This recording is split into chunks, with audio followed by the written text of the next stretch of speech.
काल के बारे में जो हम विचार विमर्श कर रहे हैं, तो इसमें हमको पहले ये समझना है कि आखिर जो है 14 राजलोक के इतने बड़े विशाल लोक के अंदर हमको पहले ये देखना है कि गति कारक ऐसे तत्व कौन से हैं, द्रव्य कौन से हैं। तो हमको जो देखना है इसके अंदर, अब क्या क्या देख सकते हैं।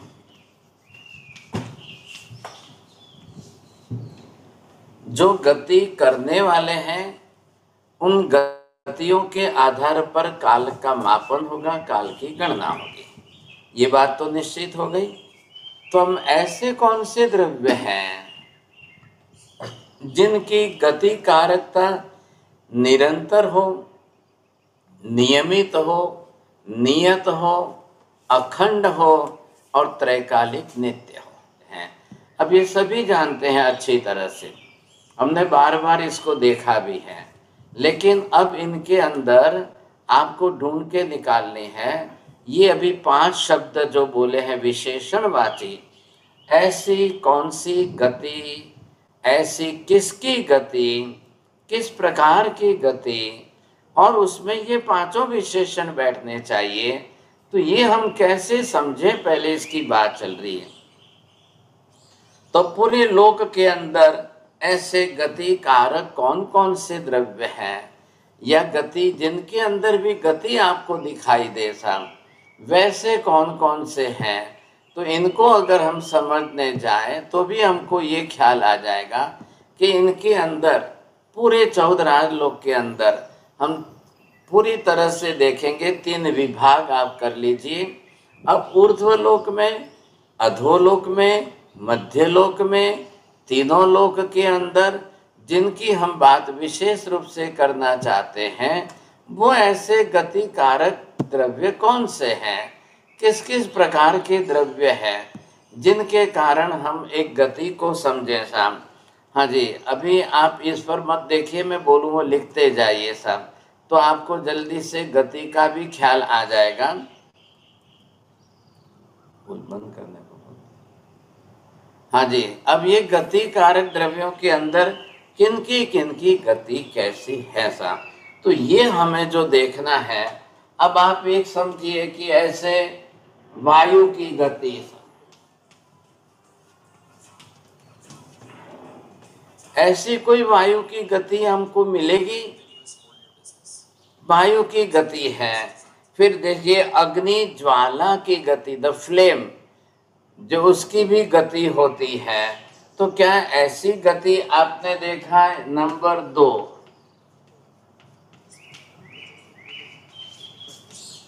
अब आप देखिए नंबर 3 जो है, जिसका हमने थोड़ा सा पहले जिक्र किया था। अब ध्वनि की गति है, प्रकाश की गति है। आप देखते जाइए देखते जाइए। इसी तरह से ये जो है हम ये देते नदी के पानी की गति से। नदी के पानी की गति, क्या इस प्रकार की ऐसी गति संभव है क्या? इनके बारे में देखिए आप। अब इसी तरह से जो है आज के आधुनिक विज्ञान के हिसाब से चलिए आप। ये जो है मैं आपको बता रहा हूं कि इसकी जो है पृथ्वी की गति हो रहा है, दिखाई दे रहा है। या फिर आप समझिए कि परमाणु की गति, आप ये समझिए जीवात्मा की गति। आप इसी तरह से समझते जाइए समुद्र की लहरों में,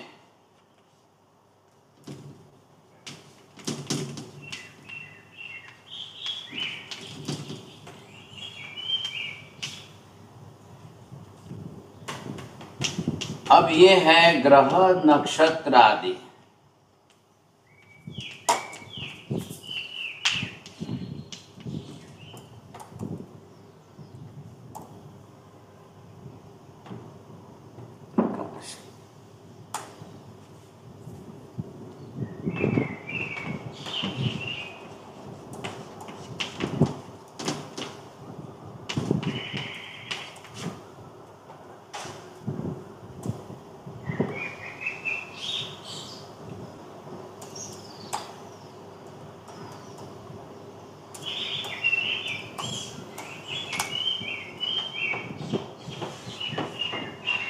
हाँ जी, अब आप समझते जाइए, इनकी गति के अंदर एक एक पर विचार करते जाइए। अब हम पहले आप देखिए वायु की गति। वायु की गति स्वाभाविक है, सहज है। वायु गतिशील है साहब, ना नहीं है। लेकिन हमें ये 5 एडजेक्टिव बैठा करके बरोबर जो है उसका एग्जामिनेशन करना है कि क्या सही है, क्या ऐसी गति बैठ सकती है, क्या वायु की गति निरंतर, अखंड, नियत, कांस्टेंट, नित्य, त्रैकालिक, शाश्वत। अब उसको हम मापेंगे कैसे, उसका मापन कैसे करना साहब, थोड़ा सा ध्यान देना। तो हम कभी कभी तो देखते हैं कि आंधी तूफान आ गया तो हवा इतनी तेज है, कभी आपने देखा है 180 किलोमीटर के, कभी देखा है 200 किलोमीटर के हिसाब से। तो ये जो हम मापन करते हैं, ये मौसम विभाग भी करता है। तो कैसे करता है ये मापन, कैसे होता है, किस तरह से, कब 180 की हो, कब 200 की हो, कहीं पर स्टॉर्म आता है तो शायद जो है 90 की, और कभी 80 की, कभी समुद्र के ऊपर, कभी, तो उसके अंदर एक तरह की कांस्टेंट नहीं हो सकती। तो यहाँ पर आप ये देखेंगे कि सबकी गतियां जो है, तो इसके अंदर अखंड धारा में कांस्टेंट जो है ऐसी गति संभव नहीं है वायु की गति के अंदर। बरोबर है, ख्याल में आ रहा है आपको? अगर आप ये ले लें कि भी चलो अग्नि ज्वाला की गति, अब जो है फ्लेम जिस तरह से होती है, और आपने ये देखा कि जिस तरह से ये फ्लेम बन गई, तो क्या इसकी फ्लेम की गति अखंड रहेगी ज्वाला की गति? अब अग्नि का प्रमाण एक छोटे से दीपक का है, या अग्नि का प्रमाण बहुत बड़ा है, या ज्वाला बहुत बड़ी है, या कभी जो है हवा तेज आ गई तो अग्नि और ज्यादा फ्लेम हो जाएगी, हवा कम रही तो मंद रहेगी। मतलब अग्नि फ्लेम के अंदर हम इस प्रकार के ये 5 एडजेक्टिव नहीं बैठा सकते हैं। अब रही बात किसकी, चलिए साहब तीसरा प्रकार लीजिए, ध्वनि की गति। अब ध्वनि की गति जो है जिस तरह से भी है, अगर आप ये देखें कि हमने ध्वनि की गति बनाई और ध्वनि की गति से अगर इस प्रकार से चलने लगे,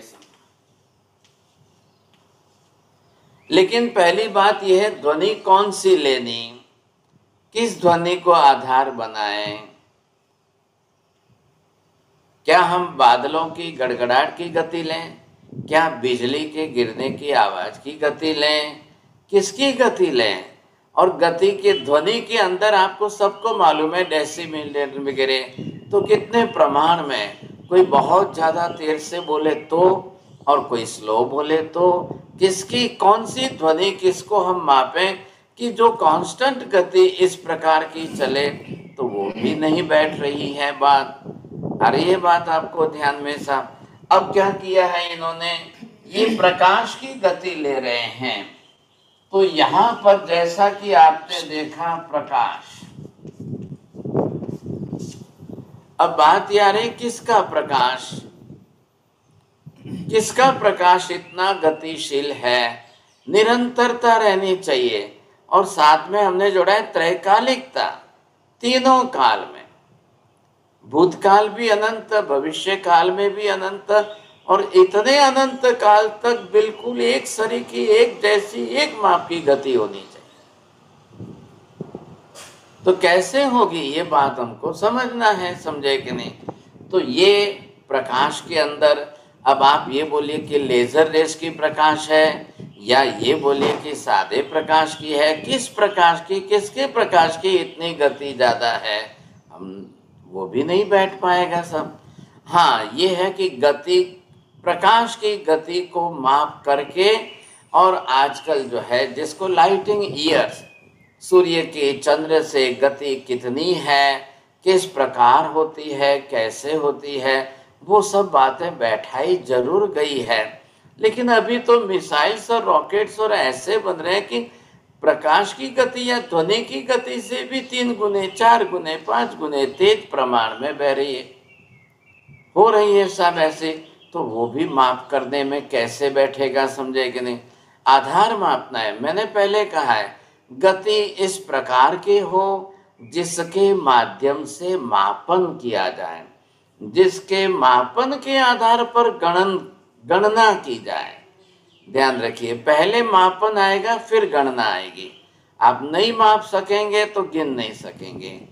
जैसे वायु की गति को आजकल मापा है, तो हमेशा ही मौसम विभाग वाले कहते हैं कि साहब अभी एक जो है साइक्लोन आएगा, वो साइक्लोन अभी आज जो है 100 की गति से है, 2 घंटे बाद बोलेंगे 150 की गति से है, 4 घंटे बाद 10 घंटे बाद बोलेंगे कि नहीं 150 नहीं 180 की गति से है।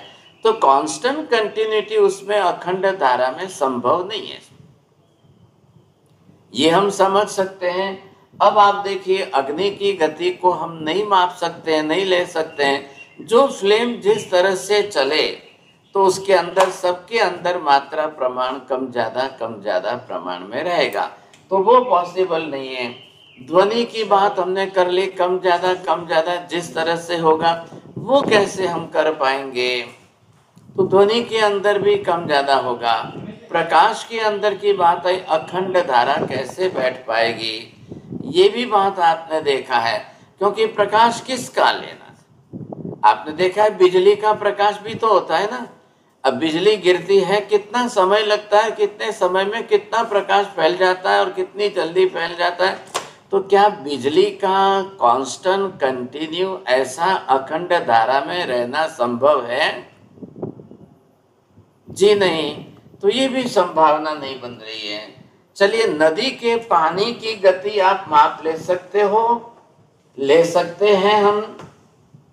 अब कोई नदी कहां से बहती होगी, तो नदी को कितना स्लोप मिल रहा है उस पर डिपेंड कर रहा है। आ रहा है ख्याल में आपको? अब नदी के पानी को जिस प्रकार का स्लोप मिलेगा, जितना स्लोप मिलेगा, जैसा स्लोप मिलेगा, उस हिसाब से इसकी गति होगी। अब आप ये कैसे मापेंगे? तो ये जो धारा चल रही है, अब इस धारा को आप देख रहे हो, हम इससे मापन कैसे करेंगे? अभी मैं सिर्फ इंट्रोडक्शन के लिए just I am asking all the different type of questions, you can think over it. आप पहले इस पर सोचते जाइए। अकॉर्डिंग टू द स्लोप है। अब मान लिए कि हमने जैसे जो है फॉल्स जो होते हैं साहब, अगर ये पहाड़ है पूरा और यहाँ से आया हुआ पानी यहाँ से गिर रहा है, तो ये नदी की धारा से भी पानी का प्रवाह ज़्यादा बढ़ जाएगा। तो इसमें गति जितनी रहेगी और फॉल्स के अंदर जितनी गति रहेगी, उसमें तो आसमान जमीन का फर्क रहेगा।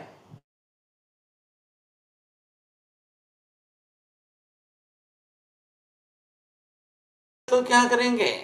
और कभी कभी नदी के अंदर फ्लड आ जाता है, तब क्या करेंगे? आप समझ रहे हैं बात को? मतलब कांस्टेंट कंटिन्यूटी जो है अखंड धारा की एक सरीखी कैसे रहेगी साहब? कभी तो नदी के अंदर पानी का फ्लो ज्यादा आ गया, बारिश हुई तो नदी एकदम उफान पर आ जाती है, कभी सूख गई। गर्मी के दिनों में तो मापन कैसे? खाली धरती पर बनी हुई धारा मत देखिए, पानी की निरंतरता बहती हुई वो गण। अब उसको गणना मापना करना कैसे करना है सर? आप बोलिए बारिश की गति लीजिए, क्लाउड्स में से बारिश का पानी गिरता है, चलिए ठीक है, लेकिन बारिश कोई 300 तो नहीं रहेगी, कैसे मापेंगे हम? सवाल ही नहीं खड़ा होता है। ऐसी स्थिति के अंदर अब ये गति नहीं बैठती है। इधर आप देखिए सूर्य चंद्र आदि की गति, इधर देखिए ग्रह नक्षत्र आदि की, इधर देखिए समुद्र की ने गति कारक निमित्त लिए। ये आप समुद्र की गति में क्या होगा? अब जिस तरह से समुद्र की गति में लहरें जो है उठेगी, लहरें चलेगी साहब, अब ये समुद्र की गति है, लेकिन इसकी निरंतरता अखंड धारा त्रिकाल नित्य बनी रहेगी क्या? लेकिन आप सभी जानते हो कि समुद्र के अंदर लहरें 3 घंटे तो ज्वार चलता है, फिर 3 घंटे भाटा चलता है। तो कैसे 3 घंटे तो पानी ओवरफ्लो होकर के किनारे पर आ जाएगा, बड़ी बड़ी लहरें आ जाएगी, और फिर वापस 3 घंटे के बाद तो बिल्कुल फ्लो बंद हो जाएगा। तो ये भी संभावना नहीं बन रही है कि आप समुद्र की गति को भी समझ जाओ, देख लो, ये संभावना बनती। अब आप गति कारक और कोई दिमाग में आ रहे हैं आपके साथ? चलिए, अब आपने ली कौन सी? जीवात्मा की गति। अब जीवात्मा कब गति करे, कब न करे, अब इसका क्या करेंगे?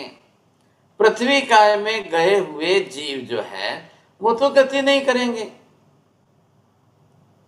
पाषाण के रूप में, पत्थर के रूप में, धातुओं के रूप में अब उनकी गति तो नहीं होगी। तो हम किस जीव को लें साहब? पहली बात ये, किन जीवों की गति हम पकड़ें? मनुष्य दौड़ता है, उसकी गति लेना है। जैसे कि आप देख लें, ओलंपिक्स के अंदर रेस होती है 1000 फीट की, या दूसरी अलग अलग रेसें होती है। कोई कितनी तेज दौड़ेगा, कोई कम दौड़ेगा। क्या घोड़ा दौड़ता है, उसकी गति लेवें? क्या पक्षी दौड़ उड़ते हैं, उनकी गति लेवें? तो किसी की भी गति एक सरीखी तो नहीं रहेगी। अब यहाँ पर क्या है? 2 शब्द है, ये जीव भी है और आत्मा। तो जीव का मतलब क्या हुआ और आत्मा शब्द का मतलब क्या हुआ? जीव जो है, जो शरीरधारी है, जिस जीव ने जैसा शरीर बना लिया है, अब उसकी गति हम कैसे पकड़ें? कौन सा जीव ऐसा है जिसने शरीर धारण किया और वो कैसे जो है इस प्रकार से गति करेगा? क्या संभावना है, ये हमको देखना है। फिर अगर हम आत्मा की गति देखें तो आत्मा जब, कौन सी गति आत्मा की लेना, ये बोलिए साहब। आत्मा कर्माधीन होकर के मृत्यु के बाद गति करे, वो गति लेना है, या आत्मा कर्म रहित होकर के जो गति मोक्ष गमन के समय की गति करे, वो लेना है। दोनों गतियों में फर्क है कि नहीं है? कि किसी के मृत्यु के पश्चात कोई यहाँ से यहाँ गति करता है तो वो अपने तरफ से जहां जन्म लेना है उस हिसाब से विग्रह करेगा। विग्रह करेगा तो यहां से यहां आएगा, यहां से यहां जाएगा। अब यहां पर क्या है? ये उसके कर्म के अधीन गति है। यहां का शरीर तो मरने समय छोड़ दिया है, लेकिन अब उसके साथ कार्बन शरीर है। कार्बन शरीर के अंदर विहायो गति नाम कर्म की प्रकृति साथ में है, और वो गति करा के ले जा रही है जीवात्मा को। ध्यान रखिए, पहले वापिस बोलता हूं, गति आत्मा ही कर रही है, लेकिन वो जो विहायो गति नाम कर्म है वो कहां से कहां तक ले जाना है, कहां से कहां पहुंचाना है, उस बीच में आकाश प्रदेश के माध्यम से जाएगी तो कितनी गति उसको करनी है, ये उसको देखना है। तो कर्माधीन स्थिति है। अब कर्म के अधीन स्थिति में सभी जीवों की गति एक सरीखी, एक प्रमाण में अखंड रहेगी क्या? ये भी संभावना नहीं बैठती है। अब जब जो जीव गति करने वाला है तो इसकी ज्यादा फास्ट है कि इसकी ज्यादा फास्ट है? इधर देखिए आप, ये दोनों जो है हम देख रहे हैं तो आपको ये ख्याल आ जाएगा। अब जिसको ज्यादा वक्र करना है उसकी गति उसकी अपेक्षा बिना वक्र के सीधे जाना है, उसकी गति और ज्यादा फास्ट होगी। जिसको एक समय में जाना है, इसको 3 समय में जाना है, ये फर्क पड़ जाएगा।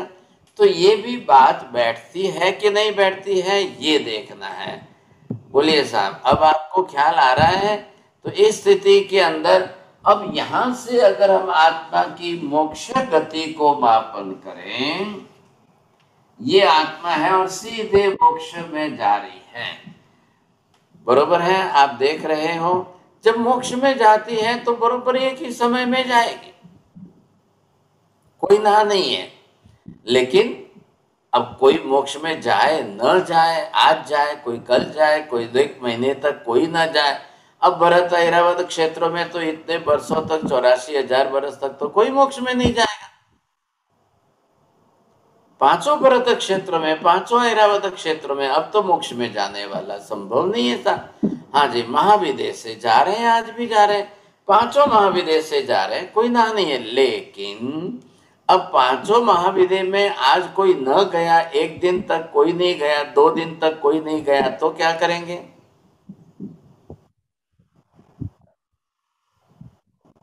अब कौन जाएगा मोक्ष में? जिनके 8 कर्म क्षय हो जाएंगे वही तो जाएगा, बाकी तो नहीं जा सकते हैं। तो अगर कल 2 दिन तक कोई महाविद्या में नहीं गया तो क्या करेंगे? तो ऐसी गति को, अब ये गति की, इस गति को मापना कैसे? मोक्ष में जा रही है आत्मा, इधर देखिए, तो मोक्ष में जाते समय इसकी गति हुई, ये किसने मापा है? ये मापने का साधन क्या है? अगर केवल ज्ञानी न कहे तो हम कैसे समझेंगे कि एक समय में मोक्ष में गई कि नहीं गई? एक समय लगा कि 2 समय लगा कि 3 समय लगा, कि कैसे समझेंगे हम? अब फिर मोक्ष में नहीं गए तो फिर गति बंद हो जाएगी। तो ये भी बात नहीं बैठ रही है। मैं क्या बता रहा हूं, ध्यान में है सबको? आपको गति कारक ऐसे जितने विकल्प है सब समझ लीजिए। किसके कारण काल गणना अखंड धारा में बैठ सकती है, वो सभी विशेषण लगाने हैं और उनके अंदर त्रिकाल नित्य, त्रैकालिक शाश्वतता जोड़नी है। निरंतरता होनी चाहिए, नियति एक अखंड होनी चाहिए, कम ज्यादा बिल्कुल नहीं होनी चाहिए, जिसके कारण आधार पर हमको काल का मापन करना है, मापन के बाद गणित करना है, गणना करनी है। ये विशेषता हमें देखनी है। तो ये बैठ रही है कि नहीं बैठ रही है? अब इसके साथ अगर हम ये सोचें समझे कि नहीं, चलो भाई जीवात्मा की गति क्या हुई? दोनों प्रकार की, 3 प्रकार की। एक तो देहधारी जीव, दूसरा है सकर्मी आत्मा, बिना देह के, स्थूल देह नहीं, और तीसरा है कि सर्वथा कर्म रहित आत्मा की मोक्ष गति। तीनों के अंदर एक धारा अखंडता त्रैकालिक शाश्वत रूप में नहीं बैठ रही है। अब चलिए हम यहां से ये ले लेते हैं कि क्या परमाणु की गति को लेकर के आधार बनाएं। अब परमाणु भी गति करता है, ये भी गति करके एक स्थान से दूसरे स्थान जा सकता है। अब इसकी गति को कैसे देखेंगे आप? तो परमाणु जिस तरह से गति करे और परमाणु जिस तरह से गति करके अपनी तरह से जाए आवे, अब एक परमाणु जाएगा, ध्यान रखिए, ध्यान से समझिए, एक परमाणु जाएगा, 2 परमाणु इकट्ठे होकर जाएंगे, 3 परमाणु इकट्ठे होकर जाएंगे, 10 परमाणु इकट्ठे होकर पिंड रूप में जाएंगे, एक स्वतंत्र अखंड परमाणु जाएगा, यह परमाणुओं का समूह बनकर स्कंध जाएगा। तो स्वाभाविक है कि एक परमाणु की गति, 2 परमाणुओं की गति, 3 परमाणुओं की गति, 5 इकट्ठे परमाणुओं की गति, सब में फर्क आएगा। ये बात निश्चित है कि भार किसका होता है? पुद्गल द्रव्य का ही है। मास एंड वेलोसिटी जो है वो सिर्फ और सिर्फ पुद्गल द्रव्य की है, अन्य किसी द्रव्य की तो है नहीं साहब। तो कैसे करेंगे? तो वो भी संभावना नहीं बैठ रही है, सोचिए समझे कि नहीं। परमाणु समूह, अब परमाणु समूह की गति हम जब बैठाएंगे तो मापन करने का तरीका क्या आएगा? ये जो आप देख रहे हो कि इसके अंदर ये आकाश प्रदेश, अब इन आकाश प्रदेशों के अंदर जो है जिस तरह से ये आपने लिया है, तो 14 राजलोक में मैं इतना ही बना रहा हूं, पूरा नहीं बना रहा हूं, ध्यान दीजिए। तो अब यहां से निकला हुआ परमाणु यहां तक आए, ये एक सिंगल परमाणु आया, ये 2 परमाणु आए, ये 10 परमाणु आए, ये 20 परमाणु आए, ये 100 परमाणु इकट्ठे आए। ख्याल आया कि नहीं? अब कितने परमाणु, अब कितने परमाणुओं का समूह, तो इसकी गति में, इसकी गति में, इसकी गति में समय बदल जाएगा। आ रहा है ध्यान में आपको? अब इसमें एक सरीखा समय रहना संभव नहीं है। अब यहाँ पर हमको ये देखना है कि अगर ये तो नहीं है, लेकिन अब बचे कौन? दो है, ग्रह, नक्षत्र और पृथ्वी आदि। तो थोड़ा सा पृथ्वी आदि को लेकर के आप देखेंगे, तब आपको ख्याल आ जाएगा। फिर ध्यान देना, उन्हीं विशेषणों के साथ समझ करके देना है। यह है सौर मंडल। यह हमारा सौर मंडल सूर्य, ग्रह, उपग्रह, क्षुद्र ग्रह, धूमकेतु, उल्कापिंड, इन सभी को मिलाकर हमारा सौर मंडल बना है। सौर मंडल के बीच में स्थित है हमारा सूर्य, और सभी ग्रह, क्षुद्र ग्रह, धूमकेतु, उल्कापिंड, यह सभी सूर्य के चारों ओर चक्कर लगाता है। और इन सभी ग्रह से बहुत बड़ा है हमारा सूर्य। सूर्य का व्यास 13,927 मिलियन किलोमीटर है, जबकि पृथ्वी का व्यास 12,742 किलोमीटर है। यानी सूर्य में 30,30,000 पृथ्वी समा सकती है।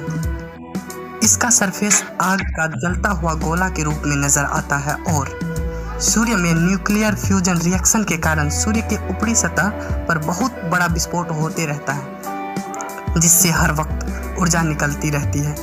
उस ऊर्जा का बहुत ही छोटा सा अंश हमारे पृथ्वी पर लाइट वेव और रेडिएशन के रूप में आती है। सूर्य के ऊपरी सतह का तापमान 6000 डिग्री सेल्सियस रहता है, और सूर्य के अंदर के केंद्र का तापमान 15 मिलियन डिग्री सेल्सियस रहता है। और हमारे सौर मंडल में कुल 8 ग्रह हैं। सभी ग्रह सूर्य की निश्चित दूरी या निश्चित कक्षा में एक ही लाइन पर सूर्य के चारों ओर परिक्रमा करता है। सूर्य के चारों ओर चक्कर लगाने के साथ साथ अपने अक्ष पर भी चारों ओर घूमता है। यह जो आपको बहुत सारे लाइनें दिख रहे हैं, यह सब काल्पनिक लाइनें हैं। वास्तव में ये लाइन नहीं है।